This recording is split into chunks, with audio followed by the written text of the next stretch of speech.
A New Year's road tragedy leaves 2 boys dead. Sydney, spectacular fireworks welcome in 2012 as police praise revellers' behaviour despite the odd scuffle. And Bob Hawke opens up about the secrets of his government. This is 7 News with Chris Reason. But first to a developing story on the mid-north coast where 2 boys have been run over and killed. The boys were walking along the side of the Oxley Highway between Wauchope and Port Macquarie this afternoon when they were hit by a vehicle that veered onto the shoulder of the road. Police say they were aged between 15 and possibly the early 20s. Neither was carrying any identification at the time. A group of 3 cars were driving in the same direction of those boys. The centre of those cars has struck both the boys, and unfortunately both the boys have been killed here at the scene. The driver of a 4-wheel drive allegedly involved initially failed a breath test at the scene but passed a second test at Port Macquarie Police Station. To have 2 young people killed instantly on New Year's Day is certainly not what we were expecting. Their deaths bring the state's holiday road toll to 17. Last year, though, 376 people lost their lives on New South Wales roads. That's the second lowest road toll since 1944. Well, now to some happier news and how Sydney saw in the new year. Sean Berry joins us from Kirribilli. Sean, the organisers of last night's celebrations, told us the fireworks would be the envy of the world. They weren't wrong. Chris, they say it every year, and this time they certainly didn't disappoint. The Harbour Bridge, of course, was again the centrepiece of the show, and you can possibly still see behind me, it's adorned with the symbol of last night's celebration, the endless rainbow. It's meant to symbolise the theme, which was time to dream, and last night organisers certainly had a dream run. It's arguably the best way in the world to see in the new year. Accompanied by an Australian soundtrack, millions of dollars worth of high-tech fireworks and effects exploded from our bridge.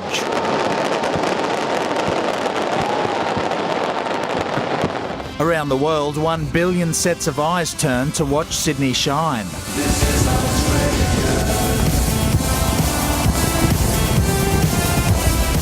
It's already been called our best display yet. 1.5 million people lined the harbour to see them in person, from Canada. When we wake up, it's one of the first cities to get the New Year. And Denmark. We saw it until back home to see London, Sydney. This group from Papua New Guinea was really excited. The Hamiltons were big fans of the family-friendly 9 o'clock display. Have you ever seen anything like that in Perth before? No way. They're absolutely fantastic. We've never been in here before. At midnight, the long wait was finally over.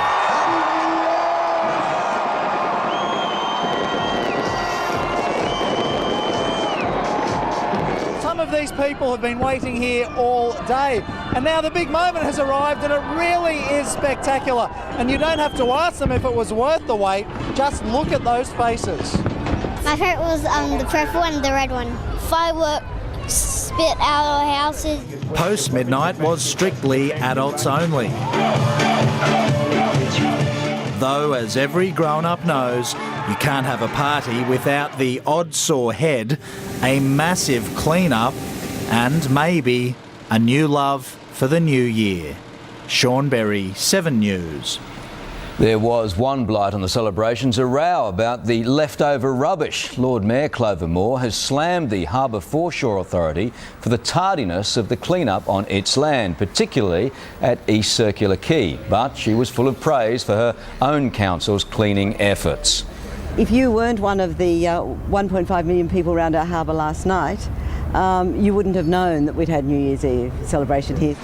And North Sydney Council has some questions to answer with piles of stinking rubbish left at Kirribilli this afternoon. Police have praised the overall behaviour of New Year's revellers with less than 60 arrests this year. It appears that most people heeded warnings about drunkenness and violence. It's the biggest operation police conduct. After the fireworks, they are at their busiest. Get on the ground! There were 57 arrests last night, slightly up from last year. 69 charges, including drug and assault offences. There were plenty of signs of the effects of too much booze, but police say alcohol-related crime was down. Police generally are very, very happy with the behaviour of the crowds. In the Rocks, it was about controlling huge crowds, coping with the crush. Not everyone complied. A 30-year-old man tried to jump a fence at Mrs Macquarie's chair and impaled his leg, freed 45 minutes later. Near Town Hall, a man was stabbed, allegedly during an apparent argument with another man over the hiring of a taxi. A man was arrested for targeting the police helicopter with a laser at Milson's Point. Certainly irresponsible and very, very dangerous. New Year's celebrations saw a man severely burnt in an explosion at Regent's Park, and just before midnight a suspicious fire destroyed 3 cars and damaged 4 others at Artarmon. In the city, police say while alcohol-free sites worked, some still tried their luck. One man turned up with a suitcase filled with beer and champagne. Ambulance crews were busy, but say not as flat out as they'd feared. Emergency workers flooded the streets last night, and it showed. A great night and something that Sydney can be truly proud of. Chris Marr, 7. There was a slight hiccup to celebrations in Melbourne last night when the centrepiece of their display caught fire. Flames could be seen coming from the Arts Centre spire for several minutes after the fireworks finished. The cause was the cardboard cylinders of the fireworks catching fire. Officials say there was minimal damage. Up to 600,000 people converged on Melbourne's CBD for their fireworks display, which was themed on the state's gold rush era. The Brisbane River was also lit up by fireworks last night, with tens of thousands of people seeing in the new year on the south bank of the river.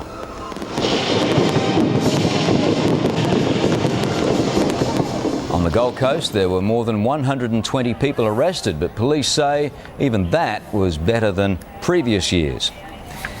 Well, Sydney's fireworks set the stage for the rest of the world as the clock struck midnight around the globe. Millions gathered in London, Tokyo and New York to welcome a fresh start after a year of natural disasters and economic turmoil.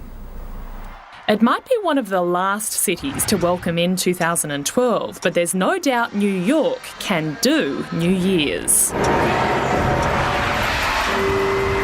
London puts on an impressive show too.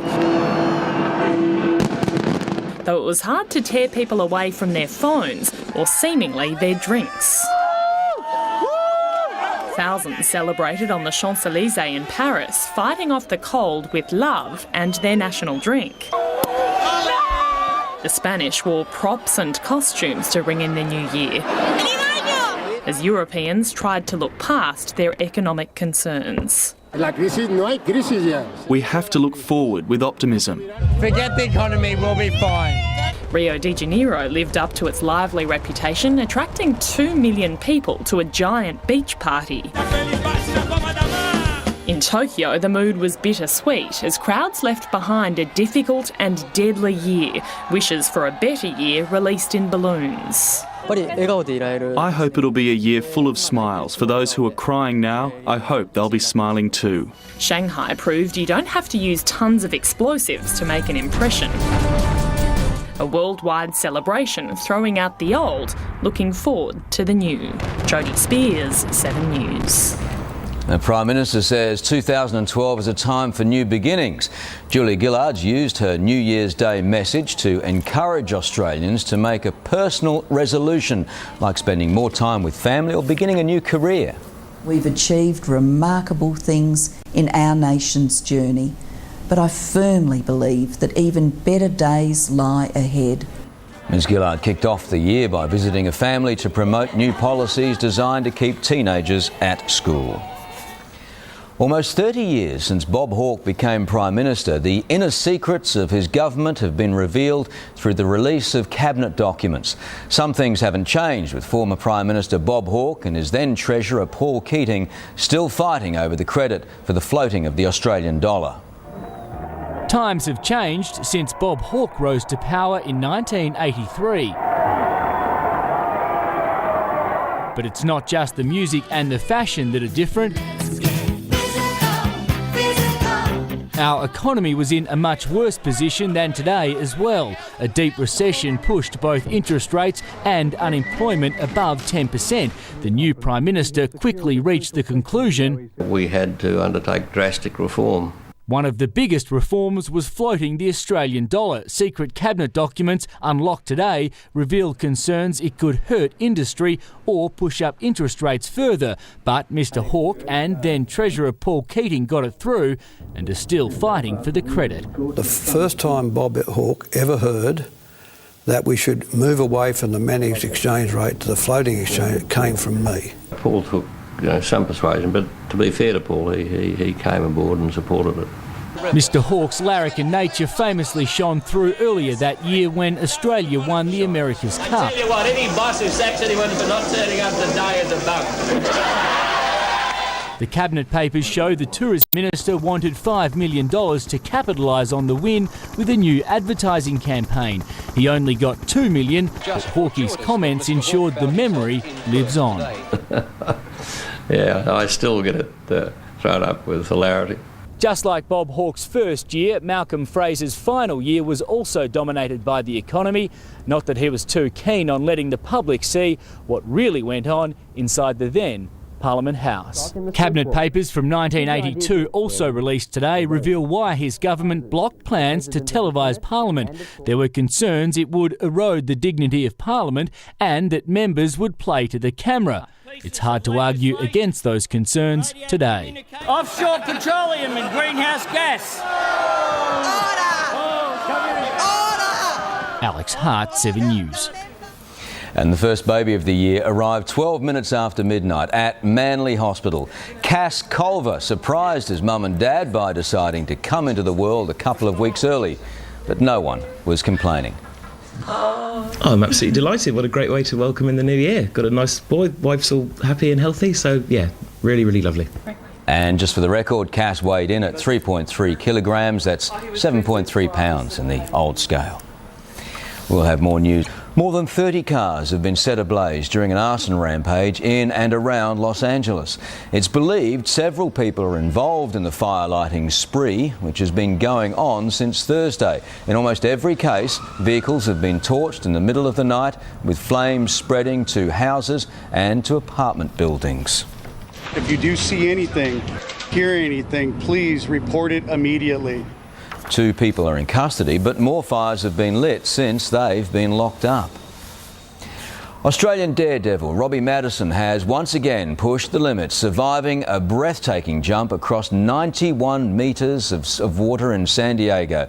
His aim was to break his own world record.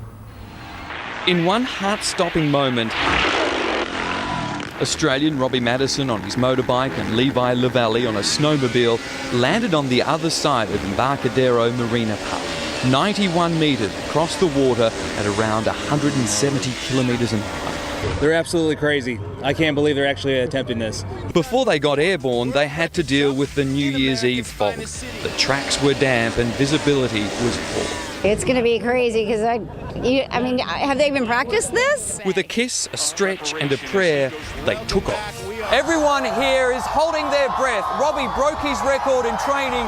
Can he do it when it counts? Waiting on the other side, their relieved families. It all seemed to be going to plan. To be here today and be able to land an over 400-foot jump, I mean, you can't make it any better.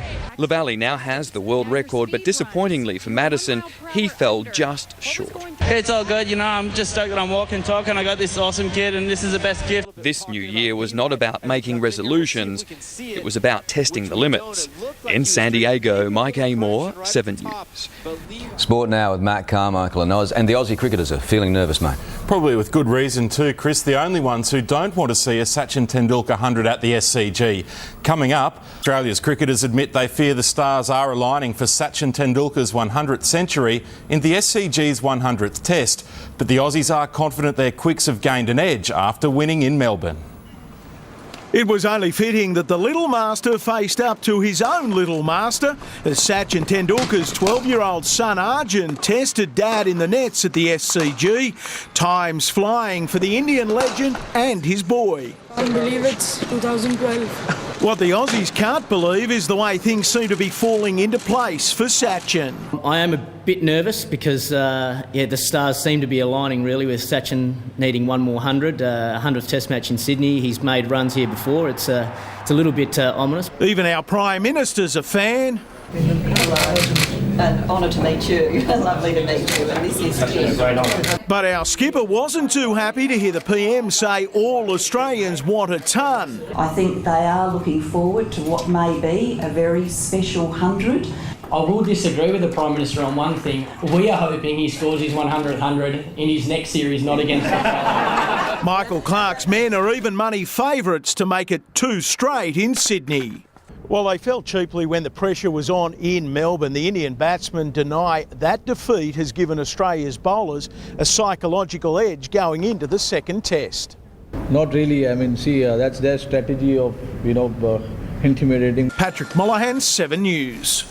Leighton Hewitt will test his painful foot when Australia take on Spain in the Hopman Cup tonight. The Brisbane International's underway and Sydney teenager James Duckworth is into the second round.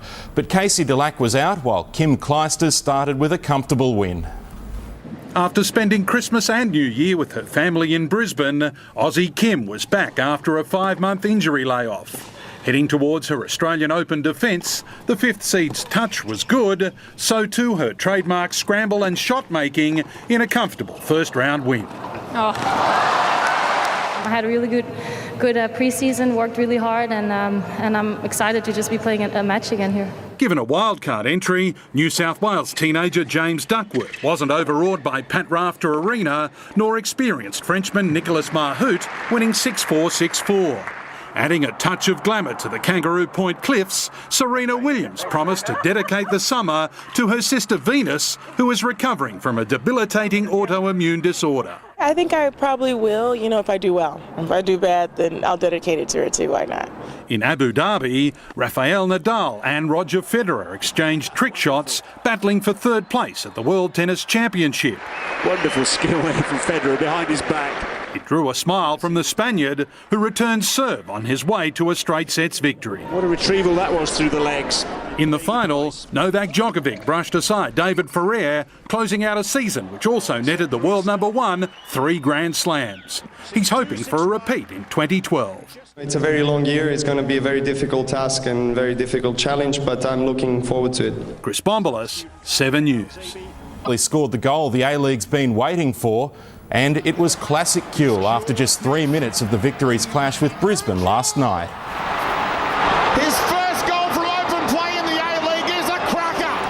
A huge relief in his 11th game, but Kuehl's frustrations continued for the rest of the night as the Raw returned to their very best, ending a 5-match losing streak 3-1. Well, this is the Brisbane Raw we know and love. It's beautiful football. In Gosford, 15,000 fans watched the first-place Mariners in a scoreless draw with last-placed Gold Coast. Manchester United's joint party for New Year's Eve and the 70th birthday of their manager of 25 years, Sir Alex Ferguson, was spoiled at Old Trafford. 2 goals down to cellar dwellers Blackburn. 2 second-half goals from Dimitar Berbatov pulled United level, but Blackburn came again to win 3-2. Oh, this is incredible. Blackburn Rovers were reeled in, and they've taken the lead again. In a night of shock results, Chelsea fell to Aston Villa 3-1. And Swansea celebrated like winners after a 1-1 draw with Tottenham, but Robin van Persie scored his 35th goal of 2011 as Arsenal beat Queen's Park Rangers. Now, last year we saw Spidercam introduced to Seven's Australian Open telecast. They're still mastering the technology in America. This happened during a college football game. Heck, you look up, you might think it's a Soviet satellite falling out of the sky or something. Not quite. It was Skycam swinging out of control and tangling a couple of unlucky players in its cables before it was just dragged off the field there. Nothing like that will happen in the tennis, Chris. I can't wait for the summer. Not. 7. Well, today was a perfect start to 2012 and thousands of lucky people had the right idea, soaking up the sunshine at Bondi Beach. As you can see, there was barely a spot left on the sand. Conditions were also spot on for last night's fireworks. Just a little chilly as the city dipped to 16 degrees. It reached 25 today. Right now it's sunny and 23. The crystal clear blue skies stretch right across Sydney. Maximums ranged from mid-20s along the coast to 28 in Parramatta, 30 in Richmond and 31 for Penrith. Tomorrow, around the nation, a hot one on the way for Canberra, 35, even hotter in Melbourne, 40, and another scorcher for Adelaide, fine in Brisbane and in Perth. On Sydney's waters tomorrow, there'll be northwest winds of 5 to 10 knots, swinging to the northeast at 10 to 20 knots in the evening. Offshore winds will be nor'easter at up to 20 knots during the day. Fine and clear tonight, and another perler on the way tomorrow. 26 in the city, 26 also along the beaches. Campbelltown will be warm with 31, not as warm as Penrith, where it'll be 33, 31 in Liverpool. Fine again on Tuesday as many get back into the swing of things at work. Wednesday will be very warm before a late storm, before showers on Thursday and on Friday.